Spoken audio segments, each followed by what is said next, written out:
நேயர்கள் எல்லாருக்கும் வணக்கம். இந்த வீடியோவில் 2024 வருஷத்துக்கு உண்டான புத்தாண்டு ராசி பலனை தான் நம்ம பார்க்க போகிறோம். இந்த புத்தாண்டு அப்படிங்கிறது பார்த்தீங்கன்னா சோபக்கிருது வருடம் மார்கழி மாதம் 16ஆம் தேதி திங்கட்கிழமை அன்னைக்கு தேய்பிற பஞ்சமி திதியில கீழ்நோக்குடைய மக நட்சத்திரம் சிம்ம ராசி கன்னி லக்னத்துல பிரீத்தி நாம யோகத்துல இந்த புத்தாண்டு அப்படிங்கிறது பிறக்குது. இந்த புத்தாண்டு பிறக்கும் போது பார்த்தீங்கன்னா இயற்கை பேரிடர்கள் அப்படிங்கிறது 2024 புத்தாண்டுல பெருசா வரும். அதாவது மழை அப்படிங்கிறது பேஞ்சும் கெடுக்கும் காஞ்சும் கெடுக்கும். வெயில் நாளில் பார்த்தீங்கன்னா ஏகப்பட்ட சூடு அப்படிங்கிறது இருக்கும். மழை காலத்துல ஏகப்பட்ட வெள்ளம் இயற்கை பேரிடர்கள் அப்படிங்கிறது வரும். உலக அளவில் முக்கியமான அரசியல் தலைவர்களுக்கெல்லாம் பெரிய பெரிய ஆபத்து அப்படிங்கிறதும் இருக்கு. இது எல்லாமே இந்த புத்தாண்டுல இருந்தாலும் மக்களை பெரிய அளவில் பாதிக்காத ஒரு புத்தாண்டாக தான் இருக்கும். ஏன்னா இப்போ கொரோனா பரவுது அப்படின்னு சொல்றாங்க, மறுபடியும் லாக்டவுனு அந்த மாதிரி இருக்கும்போதெல்லாம் நீங்கள் பயப்பட வேண்டியதில்லை. மக்களுக்கு பொருளாதார மேம்பாடு அப்படிங்கிறது நல்லாவே இருக்கும். காலசக்கரத்தோட லாபஸ்தானத்துல கும்பராசியில சனி பகவான் உட்கார்ந்துருக்காரு. காசு பணத்துக்கு பஞ்சம் இல்லாத ஒரு வருஷமா இருக்கும். வருட கிரகங்கள் அப்படின்னு பார்த்தீங்கன்னா குரு பகவான் மேச ராசியில பலமா இருக்காரு. சனி பகவான் கும்பராசிலையும் ராகு மீன ராசிலையும் கேது கன்னி ராசிலையும் இருக்காங்க. ஏப்ரல் மாசத்துல குரு பகவானோட பயிற்சி அப்படிங்கிறது இருக்கு. குரு பகவான் மேச ராசியிலிருந்து ரிஷபராசிக்கு போக போறாரு. இது எல்லாத்தையும் பொறுத்து ரொம்ப அற்புதமான ஒரு புத்தாண்டு பலன்களை உங்களுக்காக கணிச்சு கொடுக்குறோம். முழுசா பாருங்க. இந்த புத்தாண்டு உங்களுக்கு வெற்றிகரமா அமையிறது எப்படி அப்படிங்கிறத இந்த வீடியோல பார்க்கலாம்.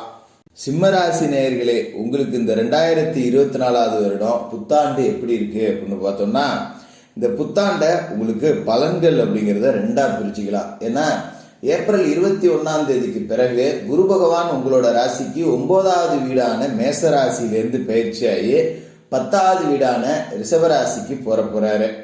அப்ப அதுக்கு முன்னாடி ஒரு பலன் பின்னாடி ஒரு பலன் அப்படிங்கிறது தான் நம்ம பிரிக்கணும். ஏன்னா ஏப்ரல் மாதம் வரைக்கும் உங்களோட ராசிக்கு குரு பகவான் 9வது இடத்துல இருக்காரு. ஓடுனவனுக்கு 9ல குரு அப்படிம்பாங்க. அந்த அளவுக்கு உங்களுக்கு அற்புதமான யோக பலனை கொடுக்கக்கூடிய இடத்துல குரு பகவான் இருக்காரு. அவரோட பார்வையும் பார்த்தீங்கன்னா உங்களோட ராசியிலேயே பதியுது. அப்ப ஏப்ரல் மாதம் வரைக்கும் உங்களுக்கு குருவால நன்மைகள் அப்படிங்கிறது இருக்கு.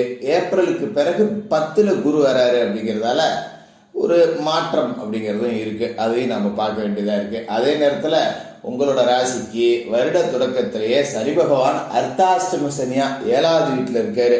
இந்த 7வது வீடு அப்படிங்கிறது பார்த்தீங்கன்னா ஜோதிட ரீதியா நண்பர்கள், வாழ்க்கை துணை, கூட்டு தொழில் இதை தான் குறிக்கக்கூடிய இடம். இந்த இடத்துல சனி வந்து உட்கார்ந்துருக்காரு அப்படிங்கிறப்ப இந்த மூணுலையுமே நாம் ரொம்ப கவனமா இருந்துக்கணும். ஏன்னா சனி பகவான் அர்த்தாஷ்டம சனியா இருக்கும்போது அஷ்டம சனியில உண்டான பாதிப்புல பாதியை கொடுப்பாரு. அதுல எந்த மாற்றமும் கிடையாது. அதனால ஆஹா ஓஹோன்னு ஒரு பக்கம் புகழ்ந்தாலும் சில விஷயங்கள்ல நாம சரியா இருக்கணும் அப்படிங்கிறத முன்கூட்டியே சொல்லிடுறேன். ஏன்னா 7ல சனி இருக்கும்போது கணவன் மனைவிக்குள்ள சின்ன சின்ன பிரச்சனை, சின்ன சின்ன வாக்குவாதங்கள் அப்படிங்கிறது வரும். அப்ப கணவன் மனைவிக்குள்ள நாம விட்டு கொடுத்து போக வேண்டிய ஒரு சூழல் அப்படிங்கிறதுல இருக்கும்.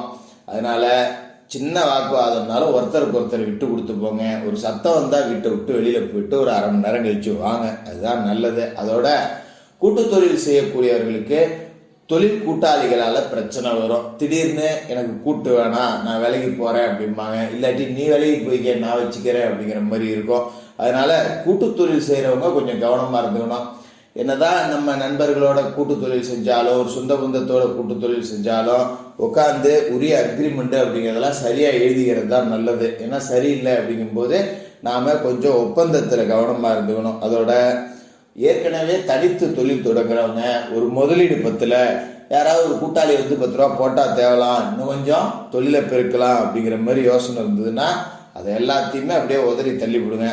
ஏன்னா இந்த காலகட்டத்தை பொறுத்த வரைக்கும் எலி வேலையா இருந்தாலும் தனி வேலையா இருக்கணும் அப்படிங்கிறத உணர்ந்து நடந்துக்கிறது அப்படிங்கிறது தான் நல்லது. அதனால கூடுமான வரைக்கும் கூட்டு தொழில் செய்யறவங்க தனிச்சு தொழில் செய்ய முடிவுக்கு வாங்க, அதுதான் உங்களுக்கு நல்லது. அதே நேரத்துல சனி 7ல இருக்கும்போது நிறைய நற்பலன்கள் அப்படிங்கிறதையும் கொடுப்பாரு. எந்த வகையில கொடுப்பாரு அப்படின்னா வீட்டுல மனைவிக்கு வேலை கிடைக்கக்கூடிய ஒரு அமைப்பு அப்படிங்கிறது இருக்கு. அது மாதிரி வீட்டில் மனைவி சும்மா தான் இருக்காங்க, படிச்சிருக்காங்க, ஏதாவது வேலைக்கு முயற்சி செய்கிறேன் அப்படின்னா செய்யலாம், தப்பு கிடையாது. அதே நேரத்தில் வீட்லேயே ஏதாவது தொழில் தொடங்கணும் அப்படின்னு சொல்கிறாங்களா, தொடங்கலாம், தப்பு கிடையாது. வீட்லேயே சின்னதாக ஒரு முதல் போட்டு ஒரு தொழில் தொடங்குறேன் அப்படின்னா தாராளமாக செய்யலாம். அதோட ஏப்ரல் மாதம் வரைக்கும் குரு பகவான் உங்களோட ராசிக்கு 9வது வீடான பாக்கியஸ்தானத்தில் இருக்காரு. அப்போ ஒரு ஏப்ரலுக்குள்ள ஒரு வண்டி வாகனம் வாங்கக்கூடிய அமைப்பு அப்படிங்கிறது இருக்கு. சில பேர் கூட்டு தொழில் செஞ்சவங்க தனித்து ஒரு தொழில் செய்யணும்னு நினைப்பாங்க. சரி, நம்ம தொழிலுக்காக ஒரு வண்டி வாங்கி ஓட்டுவோம், ஒரு காரை வாங்கி ஒரு ஆட்டோ கிட்ட வாங்கி ஓட்டுவோம், எத்தனை நாளைக்கு தான் இன்னொருத்தன்ட்டே வேலை செஞ்சுட்டு கிடக்கிறது அப்படின்னு உத்தியோகத்தில் இருக்கிறவங்க முதலாளி ஆகக்கூடிய யோகம் அப்படிங்கிறது இந்த காலகட்டத்தில் இருக்கு. இதையும் நாம மறந்துடக்கூடாது. அப்ப தொழிலாளிகளையும் முதலாளிகளாக்கி மாற்றக்கூடிய ஒரு வாய்ப்பு அப்படிங்கிறதையும் இந்த காலகட்டத்தில் கிடைக்குது. குரு பார்வை ராசியில இருக்கு அப்படிங்கிறதால உங்களுக்கு இந்த அஷ்டம ராகுவோட தாக்கம் அப்படிங்கிறது பெருசா இருக்காது, பயப்பட வேண்டாம். அதோட உங்களோட ராசிக்கு தனஸ்தானத்துல கன்னி ராசியில ஞானகாரகன் கேது இருக்காரு. அதனால இந்த சனி பகவானால குடும்பத்துக்குள்ள அர்த்தாஷ்டம சனியால வரக்கூடிய பாதிப்பு அப்படிங்கிறத கேது கொஞ்சம் லேசா குறைச்சி வைப்பாரு. ஏன்னா கேது ஞானகாரகன்.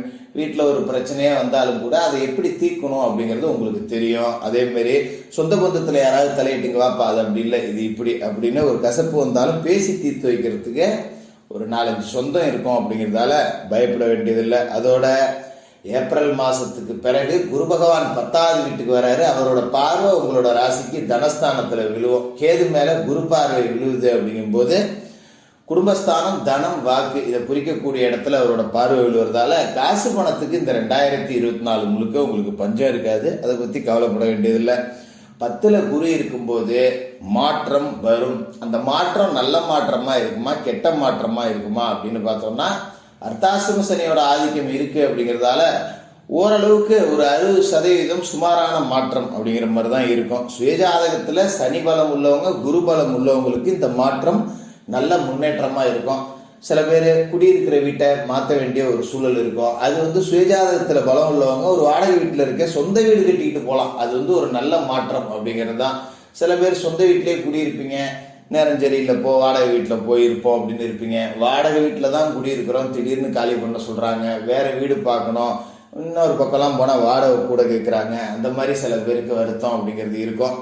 அப்படியே மாற்றம் வரலைன்னா நம்மளாமே மாற்றத்தை வர வச்சுக்கலாம். இப்போ ஒரு வீடு இருக்கா, நம்ம படுத்திருக்க இடத்துல வேற அறையில் போய் படுத்துக்கிறது, இந்த மாதிரி மாற்றங்களை உண்டாக்கிக்கணும். அதோட வேலை செய்யக்கூடிய இடத்துல சில பேருக்கு வேற இடத்துக்கு போகிற மாதிரி இருக்கும். திடீர்னு எங்கேயாவது தூக்கி அடிச்சு விட்ருவாங்க. வீட்டுக்கு பக்கத்துலேயே வேலை பார்த்துக்கிட்டு இருப்போம். இப்போ டிரான்ஸ்ஃபர் பார்த்தீங்கன்னா ஒரு 20 கிலோமீட்டர் தள்ளி போட்டிருப்பாங்க. தினம் பயணம் செய்யணும், பயண நேரம் விரையும், பயணத்துக்கு பணம் செலவாகும், குடும்பத்தை பிரிஞ்சிருக்க வேண்டிய ஒரு சூழல் இருக்கும். இது எல்லாம் வரும். முன்கூட்டியே ஏற்றுக்கிறதுக்கு தயாராக இருங்க. ஆனால் இந்த மாற்றத்தால் காசு பணம் 10 ரூபா கூட இருக்குது, அதில் எந்த குறையும் இல்லை. இப்போ ஒரு 20 கிலோமீட்டர் தள்ளி கொண்டு போய் உங்களுக்கு டியூட்டி போட்டாலும் போகிற இடத்துல 10 ரூபா ப்ரமோஷனோட தான் போவீங்க. அதனால் வரக்கூடிய மாற்றத்தை நீங்கள் நல்லபடியாகவே அனுபவிக்கலாம். அதோட ஏப்ரலுக்கு பிறகு குரு பார்வை ராசிக்கு 4வது வீட்லேயும் விழுவோம், 6வது வீட்லேயும் விழுவோம். அப்படிங்கிறதால உடம்புல இருக்கிற பிரச்சனை அப்படிங்கிறது நீங்கிறோம். பார்த்தீங்கன்னா பொதுவாகவே உஷ்ணம் தொடர்பான பாதிப்புகள், இரத்த அழுத்த மாற்றம், இது எல்லாம் சிம்ம ராசிக்காரர்களுக்கு இப்போ கட்டுக்குள்ளே வரக்கூடிய வாய்ப்பு அப்படிங்கிறது இருக்கு. அதனால உடல் வலுவாக இருக்குன்னா மனமும் வலுவாக தான் இருக்கும், கவலைப்பட வேண்டியதில்லை. அவரோட பார்வை 6வது வீட்லேயே விழுவுது அப்படிங்கிறதால ருண ரோக சத்ரு ஸ்தானம் அப்படிங்கிறது. அப்போ நம்ம கடனை அடைக்கிறதுக்கு ஒரு வழி பிறக்கும். ஏதோ கடங்கண்ணி வாங்கி வச்சுருந்தா நகை நட்டு கொண்டு அடவு வச்சுருந்தோம்னா கொஞ்சம் கொஞ்சமாக மூட்டுட்டு வரலாம். வெளியில் வாங்கின கடன்லாம் கொஞ்சம் அடைக்கக்கூடிய அளவுக்கு யோகம் அப்படிங்கிறது கிடைக்கும். அதோட எதிரிகளோட பலம் குறையும். அரசியல் துறையில் இருக்கிறவங்க பெரிய ஒரு பொறுப்புக்கு போகக்கூடிய வாய்ப்பு இருக்குது. விவசாயத்துறையினருக்கு விளைச்சல் அப்படிங்கிறது சராசரியான ஒரு விளைச்சல். இப்படிதான் இந்த 2024 இருக்கும். என்னதான் 2024 உங்களுக்கு சின்ன சின்ன சோதனைகளை கொடுத்தாலும் கூட அதன் பிறகு அது எல்லாத்தையுமே சாதனையா மாற்றக்கூடிய வாய்ப்பு அப்படிங்கிறதையும் கொடுத்துட்டு தான் போகும். வரக்கூடிய வாய்ப்பை விடாம பிடிச்சிங்க. யாரையும் நம்பி ஜாமீன் போட்டு கடன் வாங்கி கொடுக்கறது, ஜவாப்தாரி ஏற்றுக்கிறது, இதெல்லாம் இந்த காலகட்டத்தில் செய்யாதீங்க. அஷ்டமத்தில் ராகு இருக்காருங்கிறத மறந்துடாதீங்க. தினமும் குளிச்சு முடிவிட்டு சூரிய பகவானை வணங்கிட்டு உங்களோட வேலைகளை தொடங்கணும்.